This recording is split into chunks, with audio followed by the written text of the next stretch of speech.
नमस्कार दोस्तों, आज की हमारी कहानी स्वाति जयन जी द्वारा रचित है, जिसका शीर्षक है मायके का फर्ज निभाऊं या ससुराल की जिम्मेदारी। सुबोध, माँ की तबीयत ठीक नहीं है। उनका ब्लड प्रेशर हाई हो गया है और उनका डायबिटीज़ भी बढ़ गया है। मैं थोड़े दिन वहाँ रहने चली जाती हूँ ताकि माँ को थोड़े दिन संभाल पाऊँ। यहाँ बच्चों को सुनैना देख लेगी। माँ वहाँ अकेली है, मुझे जल्दी जाना होगा, माया ने पति से सुबोध कहा। सुबोध बोला, माया, तुम्हारी माँ की तबीयत आए दिन खराब रहने लगी है। तुम कितनी बार सुनैना के जिम्मे बच्चों को छोड़कर जाओगी? इस बार तो माँ भी गुस्सा होंगी और तुम तो जानती हो, माँ गुस्सा हो गई तो फिर उन्हें मनाना आसान नहीं है। पिछली बार भी जब तुम मायके अपनी माँ की देखभाल के लिए गई थी तो माँ ने बहुत गुस्सा किया था। वे कह रही थी, सुनैना माया की देवरानी है, भला वह बार बार माया के बच्चों को क्यों संभालेंगी। माया की माँ की अब उम्र हो चली थी तो उनका बीमार रहना लाजमी है। इसका मतलब यह तो नहीं बहू बार बार उसकी माँ की देखभाल के लिए मायके चली जाए। माया की माँ को अपने लिए एक आया रख लेनी चाहिए जो उनकी देखभाल कर सके। यूँ मुंह उठाए बार बार बेटी को बुलाना उन्हें शोभा नहीं देता। क्या वे नहीं जानती कि बेटी का अपना घर परिवार है? बेटियां कभी अपने माता पिता की सेवा नहीं कर सकती। अब बहू का घर यही है, मगर उसे यहाँ से ज़्यादा अपने मायके की परवाह है। तुम्हारी वजह से घर में बवाल हो, मैं नहीं चाहता, और तुम्हारे जाने से मेरी दिनचर्या भी खराब होती है, सो अलग। माया बोली, सुबोध, तुम तो जानते हो मैं अपने माता पिता की इकलौती संतान हूँ। अगर ऐसे समय में मैं भी माँ के पास ना जाऊँगी तो उनकी देखभाल कौन करेगा? माया अपने पिता शिवदयाल जी और माँ दमयंती जी की इकलौती संतान थी। शिवदयाल जी का हार्ट अटैक आने की वजह से अभी 6 महीने पहले ही निधन हो चुका था। शिवदयाल जी के जाने के बाद दमयंती जी अकेली रह गई थी। घर में शिवदयाल जी थे तो दमयंती की देखभाल कर लिया करते थे, मगर शिवदयाल जी के परलोक सिधारने के बाद 1 साल से दमयंती जी ज़्यादा बीमार रहने लगी थी। माया हर महीने मायके आती और माँ के पास 4-5 दिन गुजार कर जाती ताकि माँ की देखभाल भी कर सके और माँ का अकेलापन भी दूर कर सके। पिछले महीने जब माया मायके गई तो दमयंती जी ने कहा, बेटा, तेरी सास कहीं तेरे बार बार मायके आने से नाराज़ ना हो जाए। तू मेरी वजह से परेशान मत हुआ कर और यूँ हर महीने मायके मत आया कर। अब यह बची कुची ज़िंदगी ऐसे ही गुजर जाएगी। तेरा भी भरा पूरा परिवार है। तेरे ससुराल की जिम्मेदारियाँ मैं भली भांति जानती हूँ। तू मेरे पीछे वक्त ना जाया कर। माया बोली, माँ, ससुराल में जिम्मेदारियाँ हैं, इसका मतलब यह तो नहीं कि मैं मायके का फ़र्ज़ भूल जाऊँ। आपने मुझे इतने सालों पाला पोसा, पढ़ाया लिखाया और इस काबिल बनाया कि आज मैं मेरा परिवार बखूबी संभाल पाती हूँ। आप मेरी जन्मदाता हो। माँ, आप तो मेरे लिए सर्वोपरि हो, और अब जब बुढ़ापे में आपको मेरी ज़रूरत सबसे ज़्यादा है तब मैं अपने फ़र्ज से कैसे मुंह मोड़ सकती हूँ।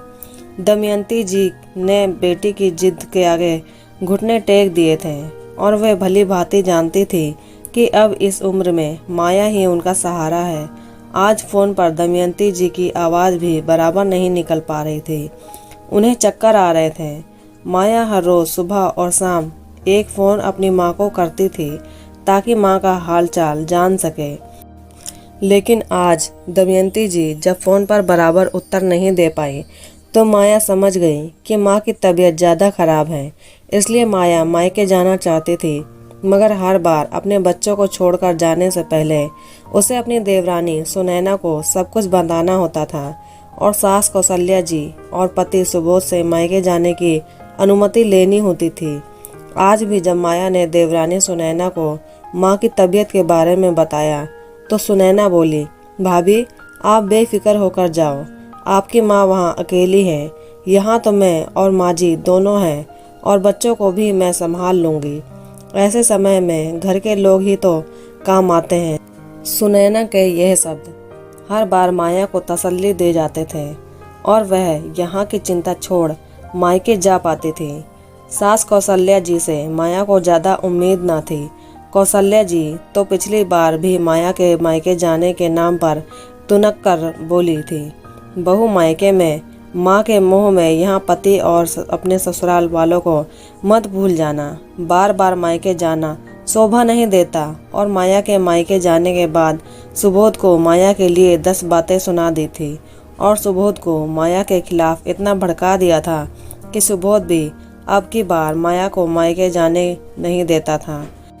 यही वजह थी कि इस बार माया को मायके जाने में डर लग रहा था, लेकिन रह रहकर माया को अपनी माँ की याद आ रही थी। माया के आंसू थमने का नाम ही नहीं ले रहे थे। माया ने जैसे तैसे हिम्मत जुटाकर सास कौशल्या जी से बात करने की सोची। माया बोली, माँ जी, माँ की तबीयत बहुत ख़राब है। माँ अकेले कैसे सब कुछ मैनेज करेंगी, तो मैं माँ के पास हो आती हूँ। 2-4 दिन में लौट आऊँगी। कौशल्या जी को यह बात सुनते ही गुस्सा आ गया। कौशल्या जी झुंझलाते हुए बोली, तुम दोनों माँ बेटी ने हर महीने का ड्रामा लगा कर रखा है।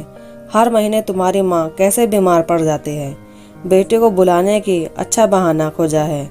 हर महीने कहीं मायके जाकर आराम करने का यह नया तरीका तो नहीं ढूंढ लिया तुम माँ बेटी ने। माया यह सुनकर रोते हुए बोली, माँ जी, मेरी माँ क्यों नाटक करेंगी और मैं काम से बचने के लिए ऐसा बहाना क्यों बनाऊंगी। माँ जी, आप तो अच्छे से जानती हैं मैं कभी काम से जी नहीं चुराती।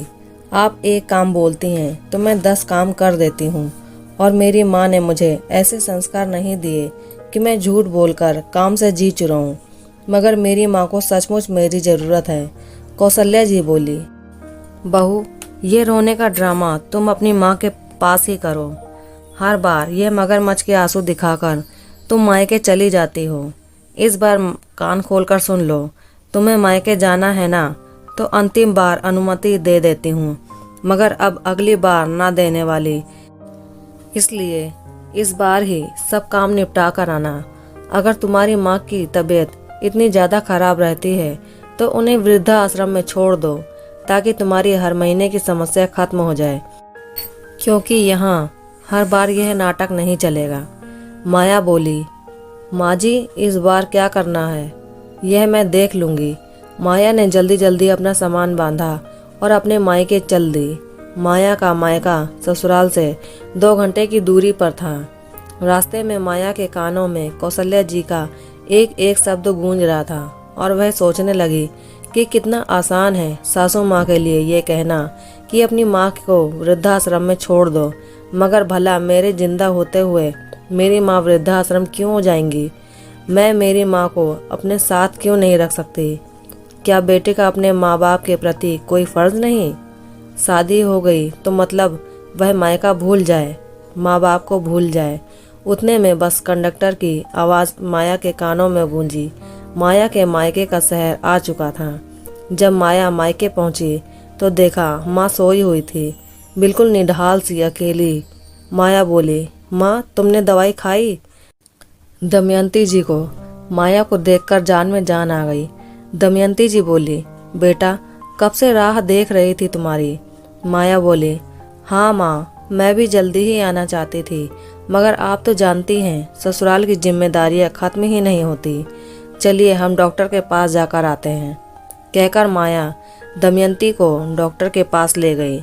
डॉक्टर ने सारा चेकअप करने के बाद माया से कहा, दमयंती जी का अकेला रहना अब ठीक नहीं है। माया, इनका ब्लड प्रेशर इस बार इतना बढ़ गया था कि इन्हें पैरालिसिस का अटैक भी आ सकता था। तुम्हें इनका बहुत ध्यान रखना पड़ेगा। अब कोई भी एक इंसान इनके आसपास होना अति आवश्यक है, ताकि वह इनका ध्यान रख सके। माया घर आकर मंदिर में बैठकर बोली, भगवान, ये कैसी परीक्षा ले रहे हो तुम। कैसे दौराहे पर आकर खड़ा कर दिया है मुझे। एक तरफ ससुराल की बेड़ियाँ और दूसरी तरफ मेरी माँ जन्मदाता। मेरी माँ मैं क्या करूँ, मुझे कुछ समझ में नहीं आ रहा। एक तरफ माया के आगे सुबोध और सास कौशल्या जी की कड़वी बातें थी और दूसरी तरफ जन्म देने वाली माँ। माया ने सोच लिया था उसे क्या करना है। अगर ऐसे हालातों में उसे किसी एक को चुनना पड़े तो वह क्या करेगी। मायके आए माया को अभी 3 दिन हुए थे कि सुबोध का फ़ोन आया। वह बोला, माया तुम 3 दिन बोलकर गई थी और आज 3 दिन हो गए हैं, तुम कब वापस आ रही हो। यहाँ माँ गुस्सा कर रही है। माँ कह रही थी कि इस बार तुम कोई बड़ा फैसला लेकर ही लौटोगी ताकि हम सभी को हर महीने की तकलीफ से छुटकारा मिले। माया बोली, सुबोध माँ का ब्लड प्रेशर इस बार बहुत बढ़ गया था। अब माँ को अकेला छोड़ना खतरे से खाली नहीं है, इसलिए मैंने फैसला किया है कि इस बार मैं मेरी माँ को अपने साथ वहाँ लेकर आ रही हूँ ताकि मैं ससुराल की जिम्मेदारियाँ भी निभा पाऊँ और मेरी माँ के ध्यान रख पाऊँ। सुबोध बोला, कैसी पागलों जैसी बातें कर रही हो तुम। माया, तुमने मेरी माँ की अनुमति ले ली क्या, जो तुम अपनी माँ को यहाँ ला रही हो। माँ को पता चला तो वो और गुस्सा हो जाएंगी। माया बोली, सुबोध मुझे कोई फ़र्क नहीं पड़ता, माँ जी को जो बोलना है बोलने दो, मगर इस बार मेरा यह आखिरी फैसला है। कौशल्या जी बेटे का सारा वार्तालाप सुन चुकी थी। उन्होंने सुबोध से फ़ोन मांगा। सुबोध ने फ़ोन कौशल्या जी को पकड़ा दिया तो कौशल्या जी बोली, बहू अपनी माँ को यहाँ लाना चाहती हो तुम जानती भी हो समाज क्या कहेगा, हमारी बदनामी होगी सो अलग। भला लड़की की माँ उसके भरे पूरे ससुराल में कैसे रह सकती हैं। मुझे लगा था तुम समझदार हो, अपनी माँ के हित के लिए कोई ऐसा फैसला लोगी जिससे तुम्हारे ससुराल में भी कोई परेशानी ना आए और तुम्हारी माँ का भी जीवन सुखमय बने, मगर तुम तो अपनी माँ को यहाँ लाने की बात कर रही हो। पहले से यहाँ हम इतने लोग हैं और भला बेटियों की माएँ ससुराल में शोभा देती हैं क्या। आज माया चुप रहने वाली नहीं थी। माया बोली, हाँ माँ जी, शादीशुदा बेटी मायके में अपनी माँ की सेवा करते शोभा नहीं देती। बेटी की माँ अकेली और बीमार होने के बावजूद वह बेटी के ससुराल में शोभा नहीं देती तो शोभा देता क्या है, वह भी बता दीजिए। माया बोली, माँ जी जब 2 बहुएं अलग अलग परिवार से होने के बावजूद भी एक ही घर में रह सकती हैं तो 2 माएँ क्यों नहीं। मैं जितना सह रही हूँ उतना आपने मुझे कठपुतली बनाकर रख दिया है।